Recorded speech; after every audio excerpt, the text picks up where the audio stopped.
Hi guys, welcome or welcome back to my channel.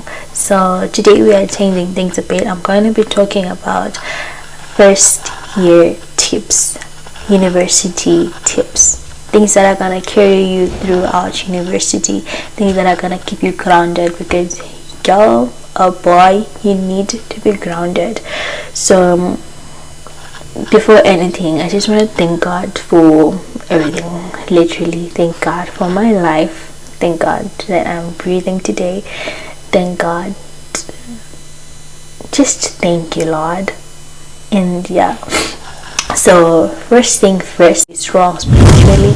So make sure that you know your God, you know your Bible, you know your rules, you know your regulations.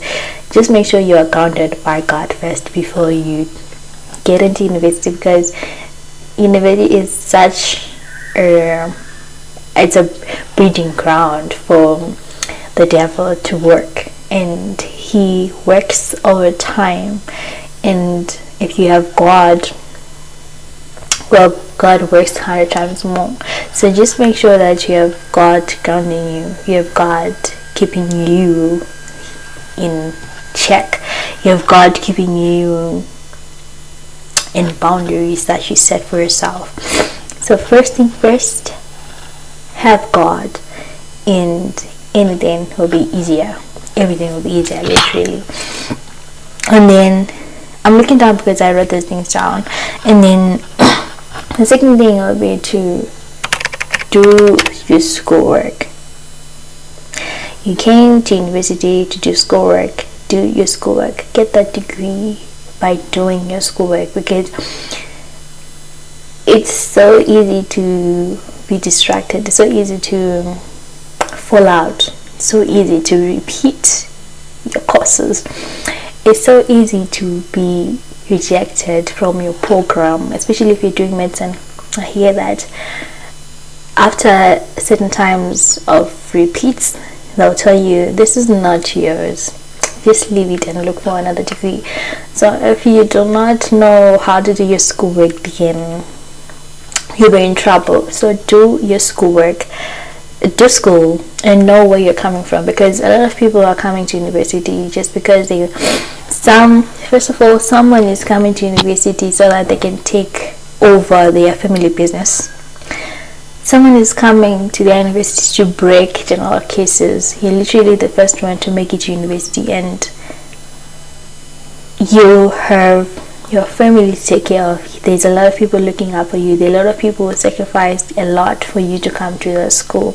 So know why you are there, because in as much as someone is there, is at university to take over their family business, they're not gonna put. There are some who are gonna take, and as I was saying, there are some who are just there to, they don't care even if they fail, because they have their deadest business to take over, so they're not gonna take it serious. Because I know people who didn't take school seriously, like they dropped out, like they just left, like it never meant anything. So just be sure of why you are there, and that is gonna help you go back to the baseline. And when something is going wrong, it's going to help you go back to the baseline and reflect on why are you really there, like why are you there. So yeah, another thing is to choose your friends wisely, because those are the people who are either going to lead you astray or lead you to the right way. If you have friends who are always clapping the whole time, you are bound to clap, you're bound to go to parties every weekend, because of the influence that is around you. Usually you are birds of the same feathers flock together, so usually you're going to be influenced by your surroundings, people whom you surround yourself with. So be wise when choosing your friends. Know, like, okay, if I need this type of support, this is my friend. If I need a study buddy, this is my friend. If I need mental health advice, this is my buddy. So just know how you choose your friends, and the more grounded your friends are, the more the more that they have, what is it called, the more that they are grounded and they are mannered and they are disciplined, the more that you're also going to be influenced to do those things. And exactly the same with the opposite. If your friends are not well mannered, if they break rules, if they drink, if they party every weekend, you're going to do that too. So it is not a good picture for yourself. It's not a good picture for your academics, because you are going to repeat those courses. Because first of all, you're not going to attend classes on time. If you've been clubbing the whole weekend, rest assured you're going to miss that Monday lecture, and you are going to find yourself missing a lot of lectures, because it's really easy to miss lectures. If you don't want to go to lectures in university, you do not go.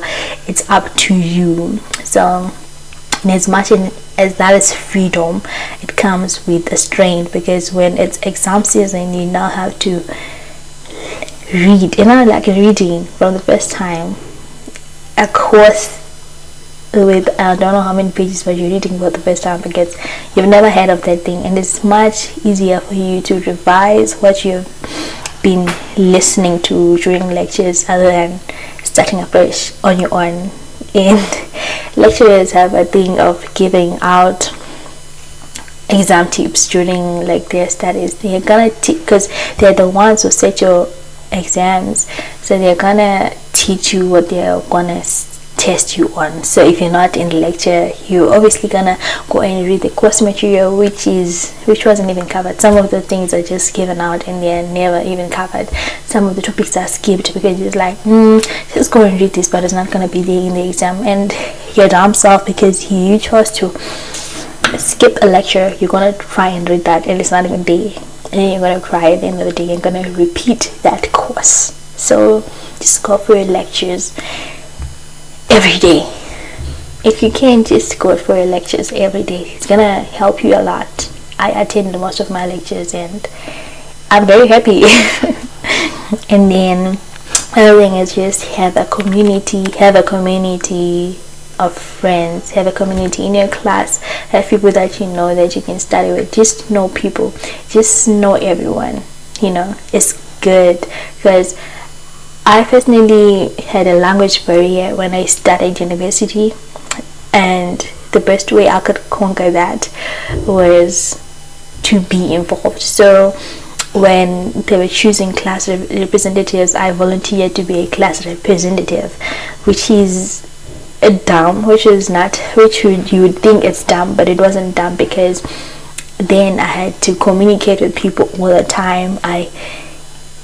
I now speak another language through that experience, because people would come to me using their mother language, which is okay, and now I am trilingual just because I put myself out there and it was for the best. I didn't want to seclude myself because I'm the only person in my class who speaks the language that I spoke, so I didn't want to be closed off and not communicate with others just because of the language barrier. But instead, I put myself out there. I volunteered to be a class rep. For a good 3 years I was a class rep, and it turned out very, very good for me. So if you can volunteer to be a class rep, if you can, it's just to be out there so that you know people. And mind you, I know all my classmates name and surname. Just because I was a class rep, I know them by name and surname. All 75 of them, I know them by name and surname. So it's a good thing to connect. And if I needed help with a certain course, I'll just go to blah blah blah, and I'm not gonna say any names because it's private, but I'll go to whoever I want to go to, and I'm just social like that, and that would help me without it being awkward, because I'm just an open and free person. So all that being said, those are the basic things that are going to keep you grounded through university. Those are the basic things that are going to keep you grounded in every aspect of university life. And leave those parties alone. Like, treat, in as much as it is very, very easy, it's so much freedom. Imagine going from having curfews at home. Imagine going having rules at home to nothing at all. So it's just not, don't abuse the freedom. It's freedom, yes, but don't abuse the freedom. Treat yourself as if you were home. Be your parent. If you're not allowed to be outside around after 7 at home, keep those rules. They're gonna help you a lot. It's not very difficult, because anyway, if you're a girl, being outside after 8 is not safe for you. It's not good for you. So don't put yourself in places where you're gonna end up being vulnerable and having to do things that you wouldn't have done, because there's no way. Because if you're gonna go to a party with people that you do not know, first of all, and then someone hits on you or someone assaults you, what are you gonna do? Literally, you came with those people, you're using their transport, and now they're trying to impose something on you. You're literally gonna end up doing it just because you need to go back to campus with their car that you came with. So if you decide you want to go outside and have fun, make sure that you do it in the daytime, because there is life during the daytime, and only bad things happen in darkness. You know that. Because if you want to go outside at night, make sure that you tell someone. If you're that close, if your parents allow you at home to do that, make sure you communicate with them. I'm going here and here to have fun. Make sure you give them all the details, give them your location, so that if anything happens, they can come and get you. You don't want to call your parents in the middle of the night and tell them, I'm stuck somewhere, I was here. Yeah, it's okay to do that, but then especially if you're living, like I was in a different city, all in all, I had no one whom I can say I can call them and they can come to my rescue in an hour or less. So just don't put yourself in vulnerable positions, because it's not worth it. So with that being said, is this the kind of videos that you like? Please like, comment and subscribe, and share the channel with your fellow university students. With that, bye.